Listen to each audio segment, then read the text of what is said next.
So how's everyone doing today? All right. So I've had a lot of questions about homework.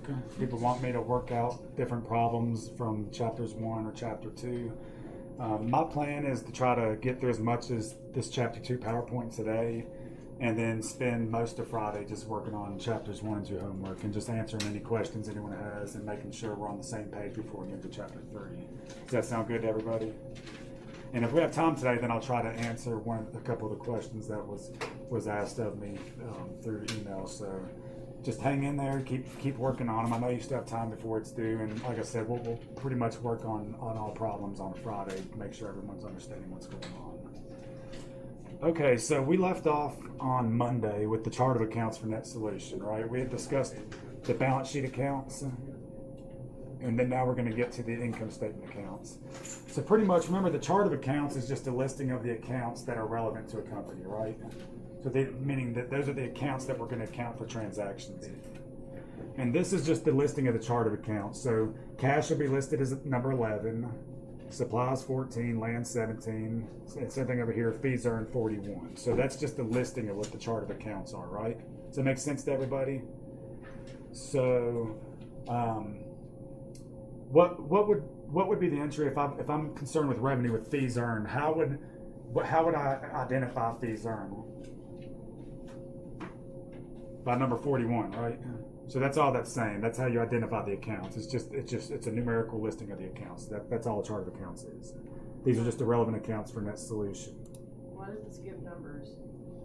That's just their coding. I don't know. The company I worked for had like crazy numbers. It's just however they code it's just at the discretion of the management or whoever codes their system. But pretty much just know it doesn't really matter the numbering. It's just the order of accounts. It just lists all the accounts that are available. So when we're gonna try to account for a transaction, then we know if it's gonna include cash, we need to go to part 11. Okay, because that's going to be the listing of the cash accounts. Make sense? Yeah. So that's just how you identify where the accounts are. That's it. Okay, now let's talk a little more about double entry accounting systems. So obviously for every debit, there has to be a credit, right? So that's what we're talking about double entry accounting systems. It's a debit and a credit. So all businesses use what is called the double entry accounting system. And it's all based on the accounting equation, right? What's the accounting equation again?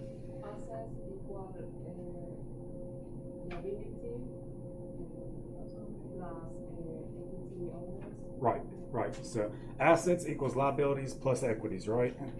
So this is all based upon the double entry accounting system. So that's why we have to have a double entry to make sure we keep that intact, right? Sometimes an entry might affect just assets. Sometimes it might affect assets and liabilities. Sometimes it might affect assets and equities. It could be any of the above, right? So every business transaction is to be recorded in at least 2 accounts. We've already established that. Total debits recorded for each transaction must equal total credits, okay? So anytime you see that debits and credits don't equal, something's wrong. You've either misaccounted for something or placed it where it doesn't belong. So that's why we have a trial balance, and we'll get to that later. So debits have to equal credits. So that's imperative. Has specific rules of debits and credit for recording transactions in the accounts. So let's just talk a little bit about those rules. Let's start with balance sheet accounts. What elements are listed on a balance sheet? And by elements, I mean like revenues, expenses, assets, liabilities, equities. Those are business elements, right? So what elements are going to be accounted for on the balance sheet? Think back to that accounting equation. Balance sheet is going to show the assets, the liabilities, and the equities, right? That's what the balance sheet is. So let's look at the balance sheet accounts here. So assets, right? Assets are presented on the balance sheet, right? That's going to be the first thing listed. Assets is the left-hand side of the, is it locked? Sorry about that. So what do we think assets are? Are we going to debit or credit assets? What do y'all think? We talked about it a little bit on Monday. So assets, they could be debited or credited, but the debit's going to increase it, right? So if cash is an asset, right?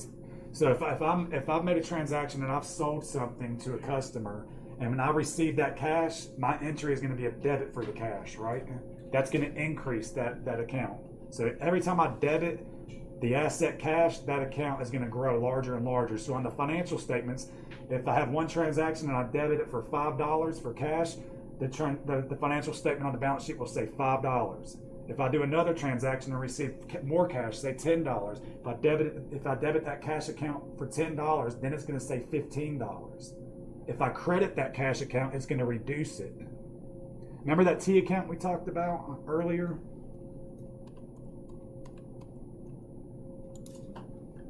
The left side is a debit, the right side is the credit. Anything I put on this side increases the account. Anything I put on this side decreases it. So this is all we're doing on every transaction.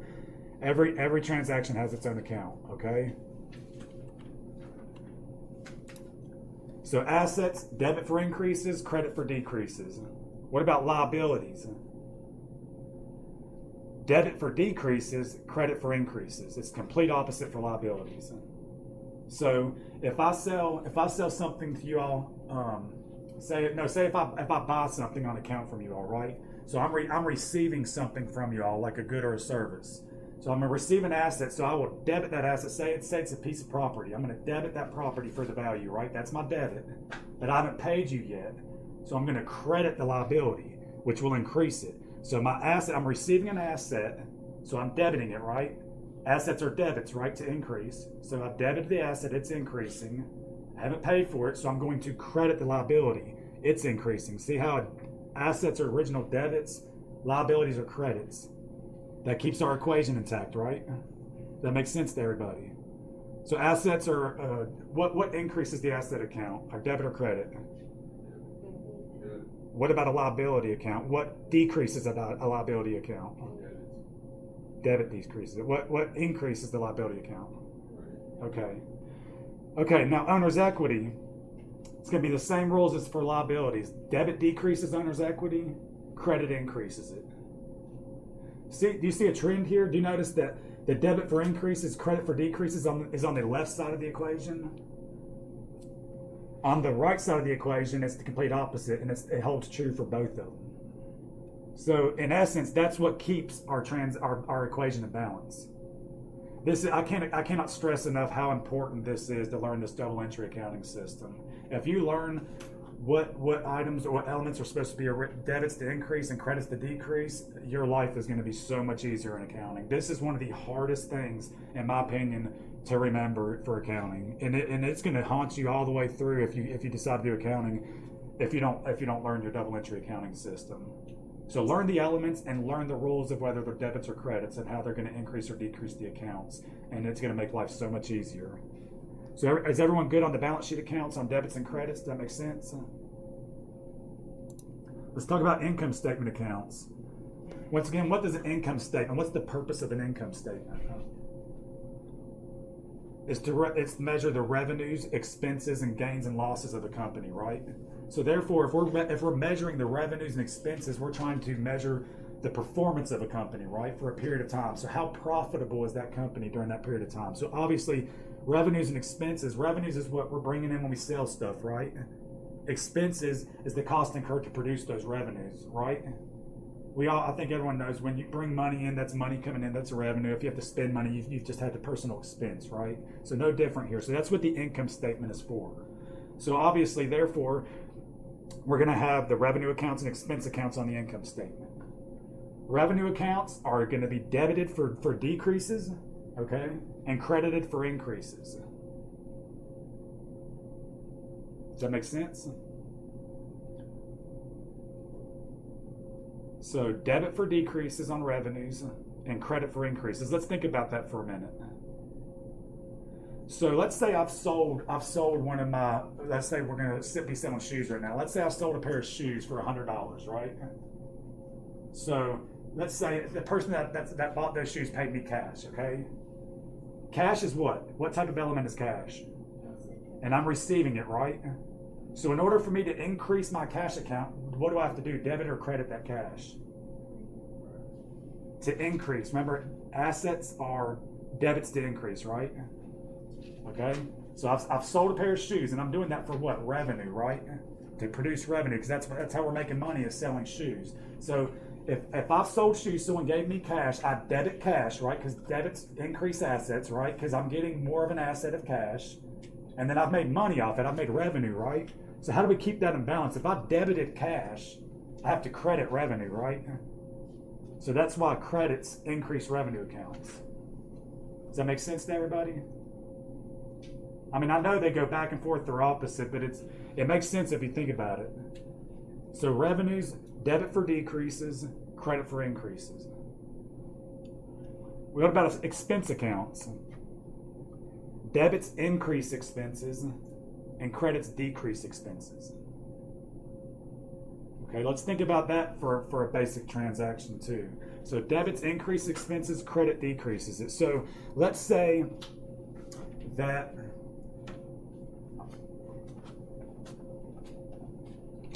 sorry. It's okay. Sorry I'm late.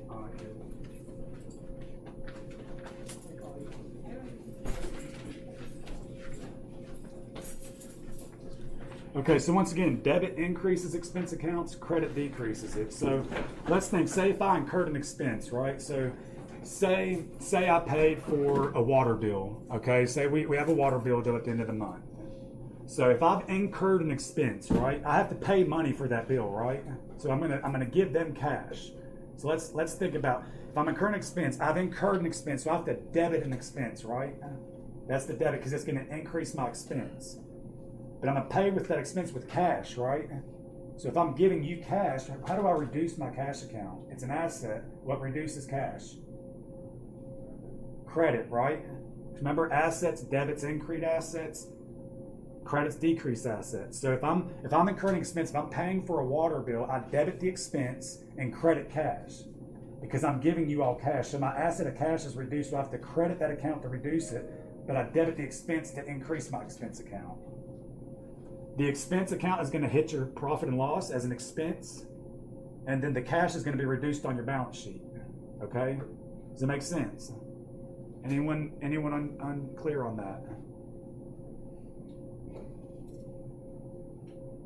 Okay.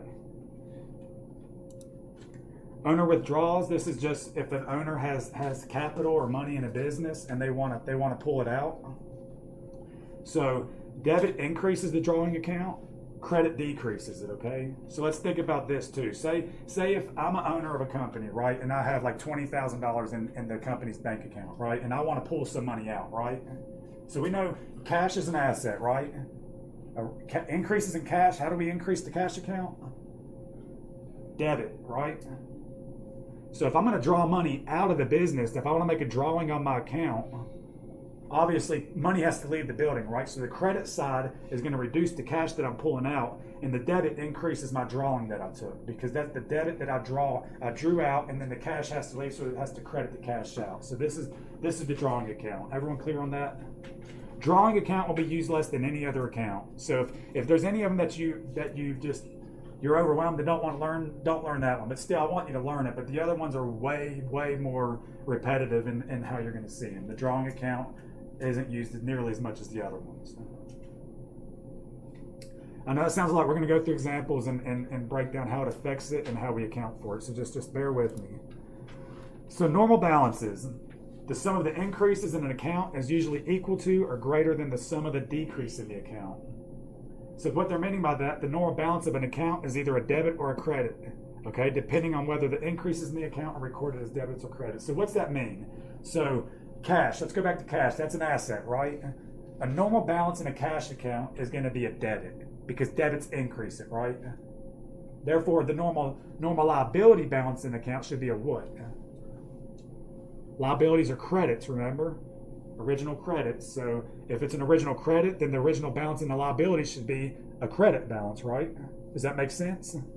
So whatever the elements original, like if the assets, the debit increases it, then the assets account should be a debit balance, not a credit balance. Okay? So if cash was a credit balance, that means we have a negative cash balance, right? So that's obviously something's wrong. Sorry. Okay, let's look here for rules of debit and credit, normal balances of accounts. So let's start up here at the top. So we have assets. Remember assets accounts. See it in the green right here? Debit for increases. Remember assets are debits to increase it. So that's going to be the normal balance of a debit balance. Okay? Liabilities, credit for increases, the normal balance should be a credit balance. Owner's equity, same thing. Credit for increases, so the balance should be a credit balance. Owner's drawing, debit for increases, so it should be a debit balance to keep up with how much money they've pulled out. The revenue accounts, it should be credit for increases because revenues are credits to increase it, so revenue should be in the credit balance, okay? And expense accounts, once again, are debits to increase expenses, so obviously the expense account should have a debit balance, right? Does that make sense to everybody? So whatever the element is, the debit to increase that account or credit to increase it, that's the balance it should be. Whatever the original entry is. Does that make sense to everybody? And really just repetition is the father of learning for everything. So if you don't get it, just keep trying, keep trying. Practice makes perfect, so just keep trying. And it's just going to click. I know right now it's probably like, man, this don't make sense at all. You got dots everywhere. I can't even connect the first dot. So I get it. I've been in your shoes. It's a lot, and it's confusing because each thing's different. That's why you have to learn the elements and whether they're debit or credit. And once you get that, I'm telling you, when it clicks, it's going to be so much. It's going to make so much more sense. So just really, really, I can't stress enough how important it is to learn this. Okay. Okay.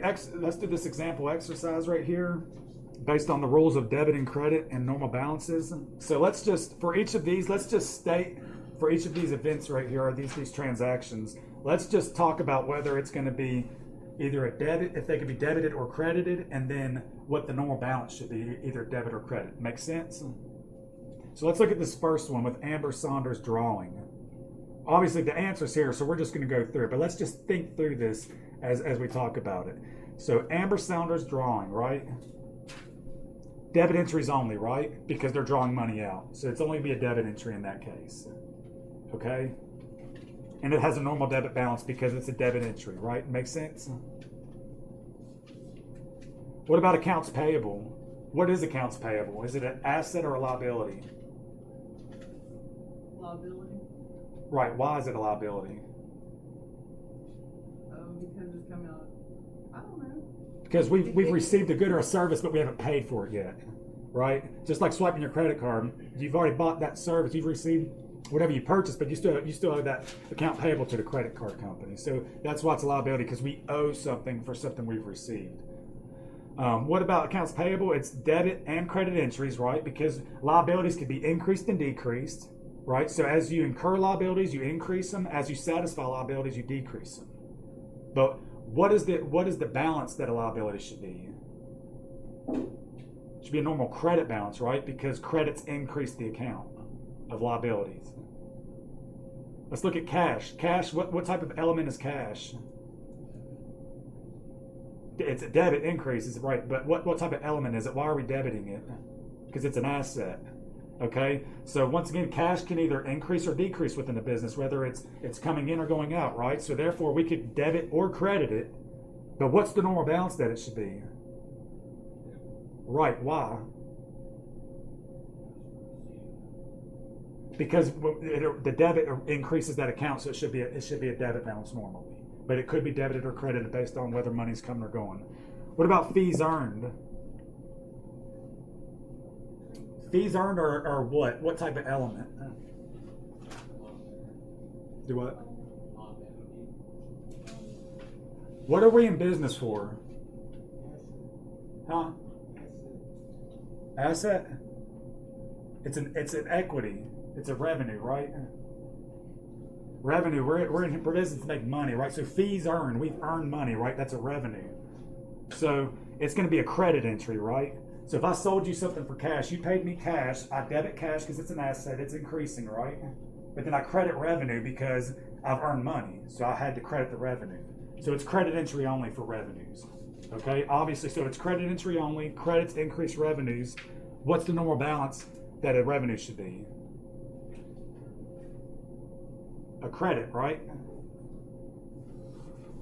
What about on supplies? First off, what type of an element is a supply? It's an asset, right? So obviously assets can come and go, right? We can increase the supplies account, we can decrease them. As we purchase supplies, it increases. As we consume the supplies, it decreases, right? So therefore, we could debit or credit the supplies account, right? What would be the original balance? What should the balance be? A debit or credit on supplies? Remember, it's an asset. It should be a debit, right? What about utilities expense? Liabilities expense. Or, I'm sorry, I said about utilities. I'm sorry, I know wonder you said that. Utilities expense, I'm sorry. Confusing y'all even worse. It's a liability, right? Well, it would be if you're like you just incur the expense and then pay them later. So it could trigger a liability. Like if we incurred an expense and then just accounted for it as an account payable instead of shooting cash out the door. But I'm just concerned with the expense side of it, the debit side of the entry. So it's going to be a debit entry only because remember, expenses are debits, right? Debits increase the expense account, and expenses are only going to be debits, and it's going to be a normal debit balance, right? Because the element is an asset, right? Or I'm sorry, an expense. So expenses are debited to increase it. Okay, journalizing pretty much, this is just where you record your transactions in a journal, and eventually it's just displayed within the financial statements, okay? Long and short. It says record where a record where a transaction is initially entered in the journal. The journalizing process of recording a transaction in the journal, and journal entry is entry in the journal, okay? So long and short, it's just how we account for these transactions in the journal, right? So how do we go about recording the transactions? So step one is date the transaction, right? There's a date column. Next thing, the title of the account to be debited is recorded on the left-hand margin under the description column, and the amount is debited and entered into the debit column. The step three, the title of the account to be credited is listed below and to the right of the debited account title, and the amount to be credited is entered to the credit column. Then we have a brief description might be underneath that. And the posting reference column is left blank, okay? So let's just take a look at this. That's just the steps real quick. I think it helps to get actual visual instead of just trying to decipher through that information. So let's assume on November 1, Chris Clark deposited that $25,000 in a bank account in the name of Net Solutions. So we're back to that same example that we were building off of chapter 1. So this is how we are going to journalize that transaction. So here's the date column. Everyone see that on the left right here? So that's we're gonna give it the date here. The second step, obviously, he put cash in, right? Cash is an asset, so we debit it, right, to increase it. So here's the debit right here, the debit to cash. See, 25,000, the debit column. The cash is over here and to the left. Now next here, Chris Clark Capital, right? That's a credit, right? Because that's an equity. Capital is a component of stockholders' equity. So we're going to credit that. So then we're going to put that in the credit column. So everything's in balance here, right? So it's the same thing we've been talking about. This is just how it looks in the journal. And it's a lot. This looks a lot like if anyone remembers like the old school checkbooks.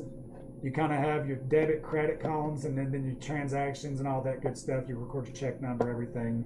So pretty much same thing if everyone's used to the old school type of checkbooks. So once again, debited cash, it's increasing it. Credit the capital, right? Keep it intact. And right here is just the little brief explanation of what it was. It is invested cash in Net Solutions, okay? So let's talk about the accounting equation impact this transaction will have. Assets is increasing, right? Because we've received cash, so assets is increasing. Owner's equity is also increasing, right? So we're still in balance. So assets went up, equities went up. So we're still in balance. Make sense? Does the journal description right here make sense to everybody? Any questions on anything on it?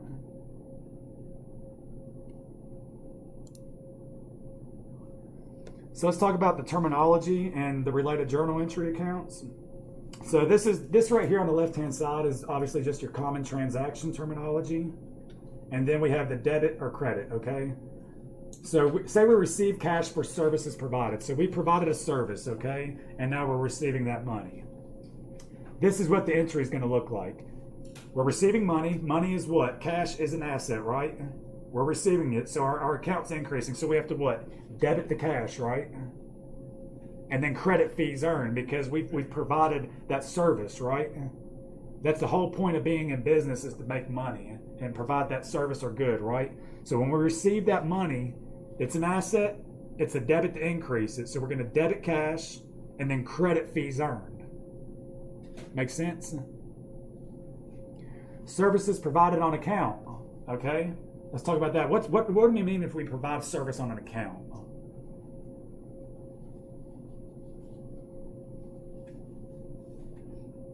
It mean Pay you for the services that you provide, like for a bill. What now? Like people would like, okay, so you send them a bill and it's like then they're paying for that bill, right? Right. So we're providing them a good or service up front, and we're going to extend them a line of credit, and they're going to pay us for it later, right? So that's what we mean when I say services provided on account.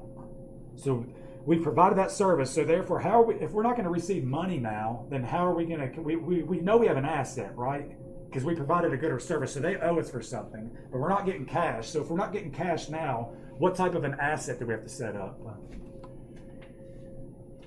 Accounts receivable, right?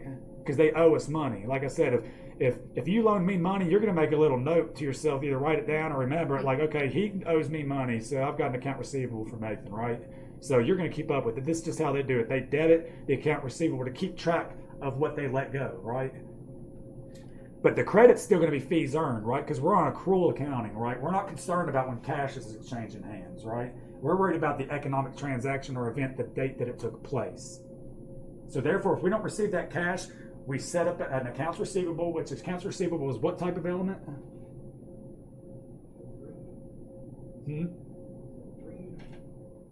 I didn't hear you. Yeah, it's an agreement. Yeah, but it's an asset, right? An accounts receivable is an asset. So when we debit it, it's going to increase it, right? That's why we're setting up as an asset. What about received cash on account? So now, let's think back to the service provided on account. We provided the service there, right? So now the people we provided service to is going to pay us what they owe us. How are we going to account for that? Now we're going to receive the money, right? Now they're paying us, so we're going to get cash. Cash is what? It's an asset, right? How do we increase it? We debit it. Okay. Now think, where were we holding that information before we got that cash? We were holding it in accounts receivable, right? So what do we have to do to accounts receivable? If someone's paying us, you need to like make it known, and you need to scribble that note out that I paid you, right? So we need to reduce that accounts receivable, right? Because they paid on that account. So the credit to the cash is going to be accounts receivable. Why did we credit accounts receivable there?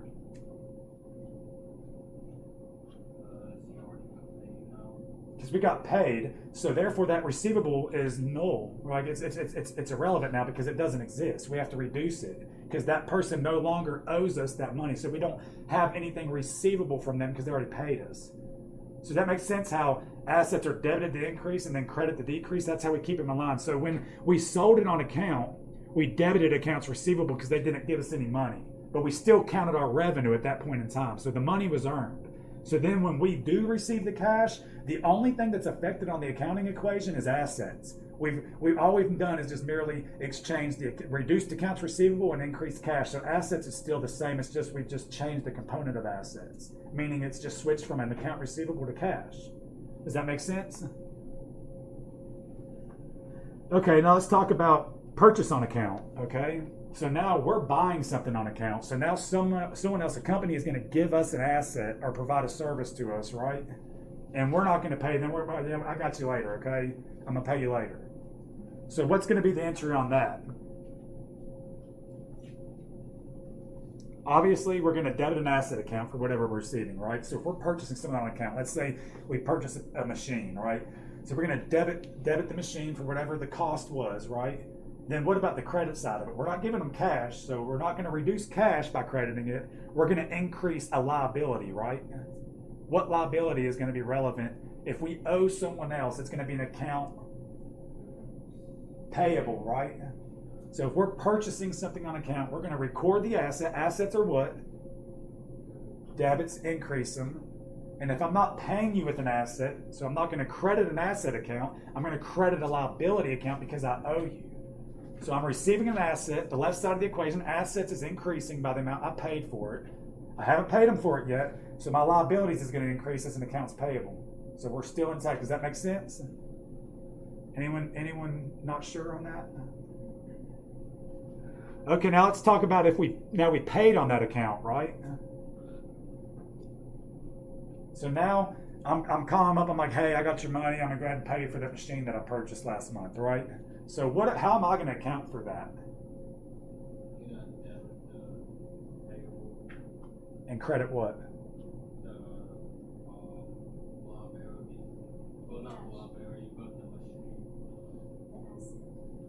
Cash. Okay, because we received the machine, right? But we didn't pay for it. So the asset increased, right? We got the asset up front when we purchased something on account.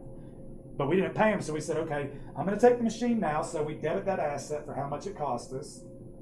And then I'm going to credit an accounts payable because I haven't paid them. So I have to keep track, okay, they gave me this machine, but I owe so-and-so this, so accounts payable, whatever, okay? So now when I pay them for that, I'm no longer going to have an account payable, so I have to reduce it. Remember, liabilities are original credit, so I will debit the account payable. That reduces our liabilities, okay? So that's the right side of the equation, so it's been reduced. And if I'm paying it cash, I'm sending them cash, so I have to credit the cash. So assets are reducing at the same time. Does that make sense?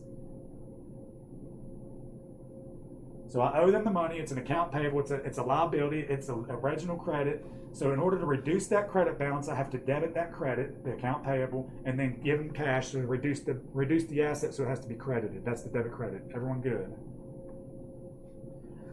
Okay. What about just paid straight cash for something?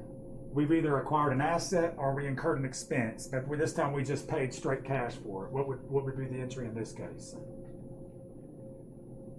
So we're going to obviously debit either an asset or an expense, right?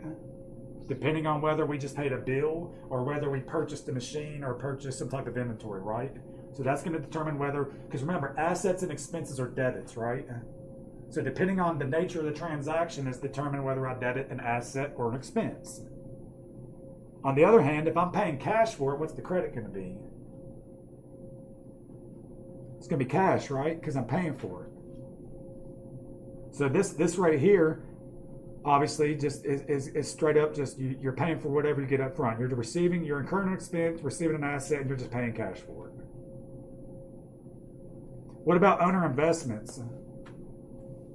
So now this is like Chris Clark putting that money into the account, right? So think back to that journal entry. So if I'm an owner and I put money into account, or if I donate assets to a business, right? So the business from this business standpoint, we're going to either debit cash because we're going to receive money from the owner, or we're going to debit an asset because we're receiving an asset. Remember, assets are debits to increase it, right? What's the credit side to it? So if I'm the one putting it in there, then I want to have my equity in the company, right? So the credit is going to be to equity with my name attached to it, right? Because that's my right to that asset because I gave it to the company. So if I'm giving the company an asset, the company is receiving the asset of either cash or a physical asset. They debit the asset to increase it, and then they also credit the equity account to give him his credit for having the ownership rights to those assets. Does that make sense? It keeps our balance intact. Assets is going up on the left side, equities is going up on the right. We're still in balance. Everyone good?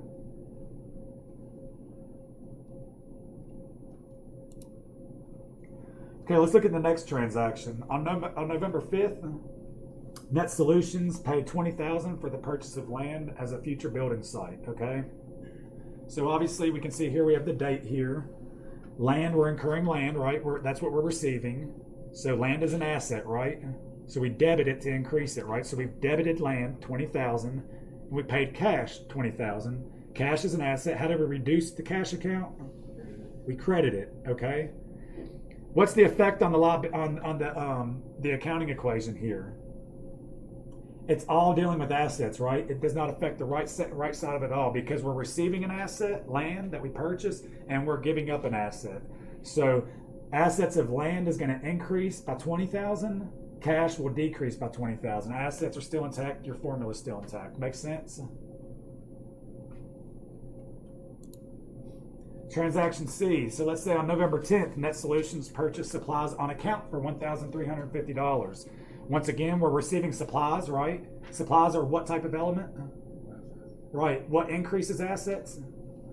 Debits. Okay. Now this time we didn't pay cash. We're paying on account, right? We have a credit line with this company.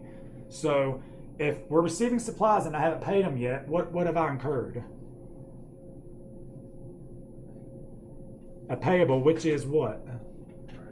It's a liability, right? Which is a credit, right? So the credit is going to be accounts payable because they gave us supplies of $1,350, but we haven't paid for it, so we owe them. So we've increased our assets because we received the asset, we debited it, but then we have to credit the liability of an account payable in the same amount because we still owe them that money. So that's why we're crediting the accounts payable.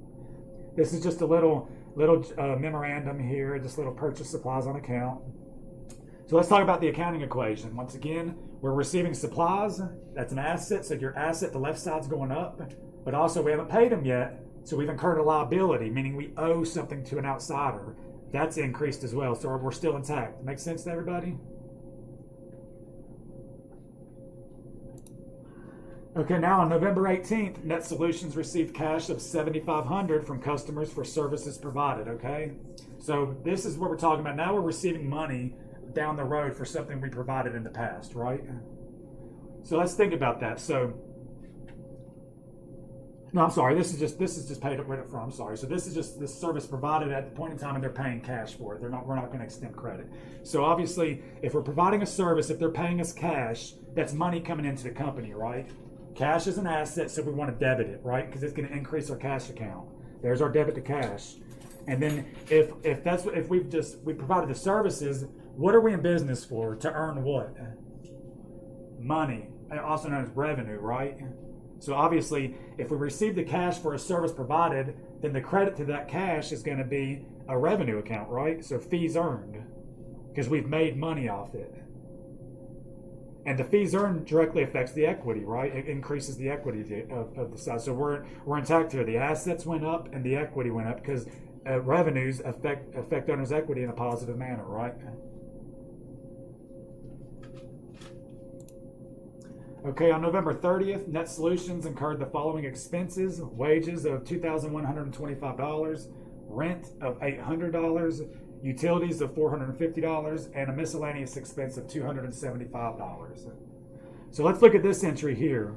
So once again, we have the date here, and we've incurred all these different types of expenses, right? It tells us here, it's the breakdown of the wages, rent, utilities, and miscellaneous. Expenses are what type of an entry originally? What increases an expense account? Debit, right? Okay, so you see here we've debited each relative expense right here, right? So wage expense of $2,125 debited, and so on and so forth. $800, $450, $275 for all the different expenses, right?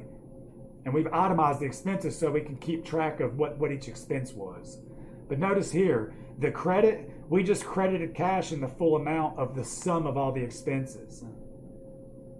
So we itemize the expenses, just labeling. They're all expenses, so they're all debits, but we just want to label what type of an expense this is so we can just keep track of it. So we've incurred the expenses, so we debited that. That increases our expense account on the income statement. So expenses are going to be increased, and we've paid cash, right? So cash on the balance sheet is going to be decreased as well. Make sense to everybody?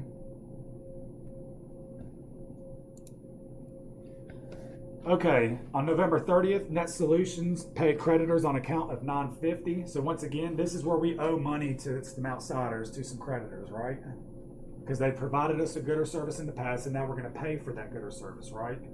So at the point in time when they provided it to us and we didn't pay them, we set up an account payable, right? Because we owed them. An account payable is a liability. So at the time we pay them, we have to reduce that liability, right? So to reduce the liability, what do we do to it? It was an original credit, right? Liability is original credit. So that credits increase the liability. So if I want to reduce the liability account, what do I do to it? I debit the liability account, right? So as we can see here, accounts payable is a liability because we owe them. It was an original credit balance. We want to reduce it this time. So we debit accounts payable to reduce it by the amount of cash that we're paying them on account. So that's why we're crediting cash out. So what's the effect on the accounting equation here? Assets are going down, right? Because we've spent money, we've paid money, money's going out. So we've credited cash. Cash is an asset. It's going down. It's depleted. And what about the liabilities? We've satisfied some liabilities, meaning we paid it, right? So the liabilities has to go down by the exact same amount. So the equation's still intact. Assets went down, liabilities went down. Make sense?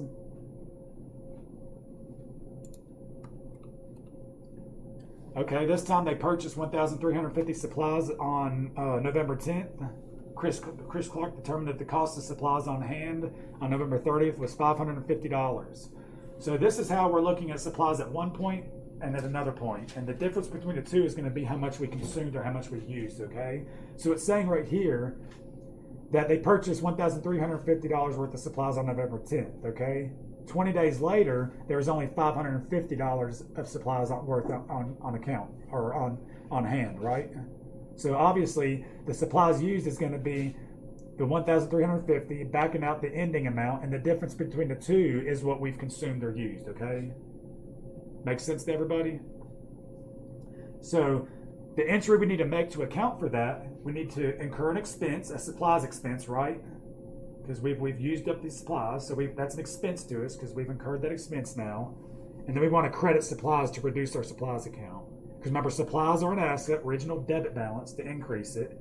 So if we've used those supplies up during the normal course of operations, we have to reduce that asset account. So we credit it to reduce it and incur the expense as a debit to show that we've incurred the cost of using those supplies. Does that make sense to everybody?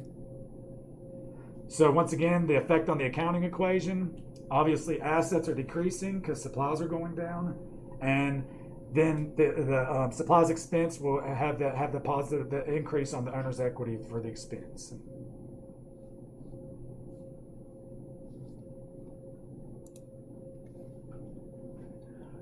Okay, the next one, Chris Clark withdrew $2,000 from Net Solutions for personal use. So once again, this is the owner. He's getting his money out. Obviously, the drawing account, remember, it's a debit balance, so that keeps up with what he's drawing out of the account. And he's pulling cash out, so it's going to be credited cash to reduce the asset of cash.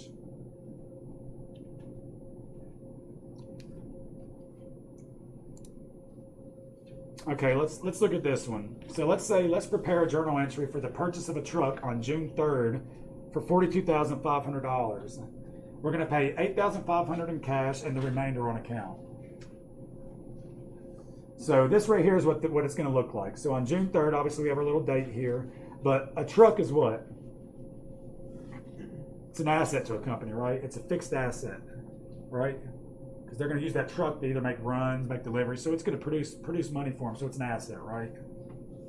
So if we're buying a truck for $42,500, that's the cost of it, right? So we want to record it at the cost. So we're going to record the asset at cost of a truck. So we've debited the truck, right, which is a fixed asset account.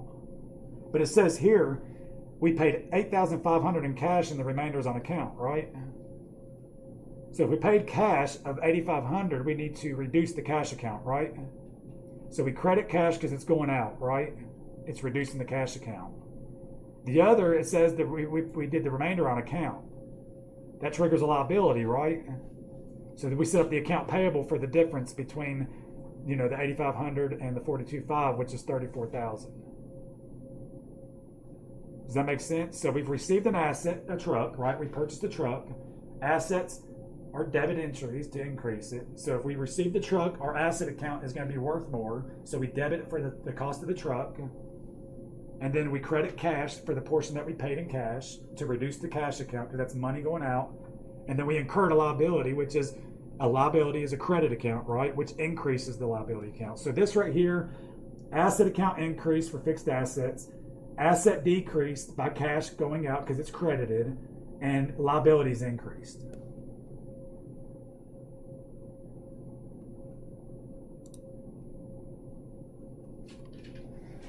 Okay, so posting journal entries to accounts. The process of transferring the debits and credits from the journal entries to the accounts is called posting, okay? So let's say on December 1, Net Solutions paid a premium of $2,400 for an insurance policy for liability, theft, and fire. So the policy covers a 1-year period, okay? So let's talk about this. So if we're paying for something in advance, I touched on this a little bit on Monday about a prepaid expense. I used the example of buying a ticket to the Super Bowl, where you've prepaid that expense, but it's an asset because you haven't actually went to the game yet. So that company owes you the right to go to that game. So that's a prepaid expense, it's an asset. So if a company prepays an insurance policy for a future period, then obviously they've incurred an expense really. The money's left, but they don't want to count it as an expense because it doesn't relate to the period that they're in right now, right? It's for the next period. So it's an asset because they paid for it, but they haven't received the benefit of being consumed the benefit yet, right? So a prepaid expense is an asset. So we want to debit a prepaid insurance expense, right? Because it's an asset, because that gives us a right to use their insurance the next period. But we just want to hold it in an asset account, right? So we're going to hold that prepaid insurance as a debit, as an asset, and then credit the cash out because we purchased an insurance policy that covers the next reporting period. Makes sense to everybody? So until we use up that policy the following year, they still owe us something. That's why it's an asset.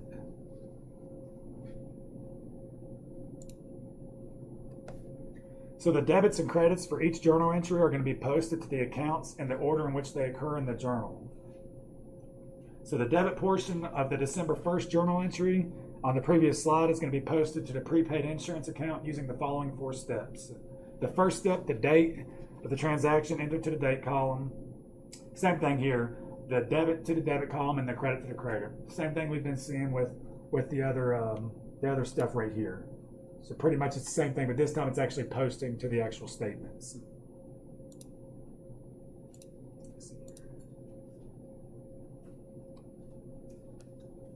So the 4-column account consists of the item, posting reference, and columns, as well as the debit and credit columns for posting transactions.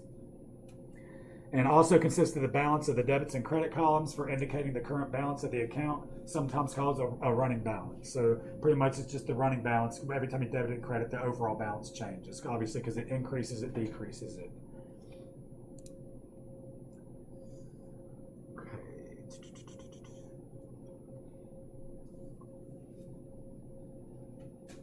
Skip that.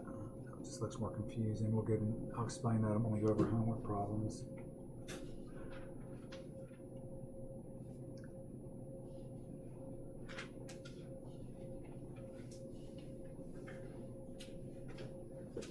Okay, so it says here on December 1st, and this will probably be our last thing we get to. I know we're about out of class time right now. So on December 1st, Net Solutions paid rent for December of $800.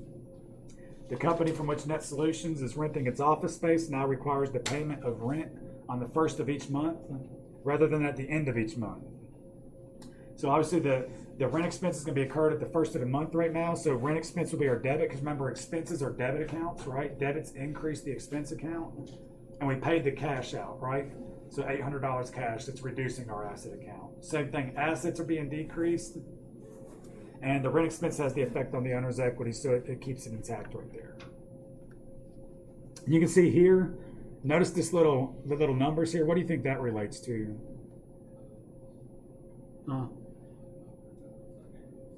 Oh, the 11 and 53. That's just the chart from the chart of accounts. So cash, remember cash was 11. The expenses must have been number 53. So that's just because now we're posting it. So now, once we enter in where it's going to post, that's how it's going to enter into determination of whatever statement it's going to hit. Makes sense? So that's how when you use the chart of accounts, now that they've labeled them within the accounting system, it's going to post it to whatever account they're identifying based upon the chart of accounts. I was just going to say that's what they call them. They said what now?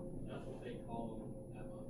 What did they call them? I'm sorry. Number codes. The number codes? Yeah.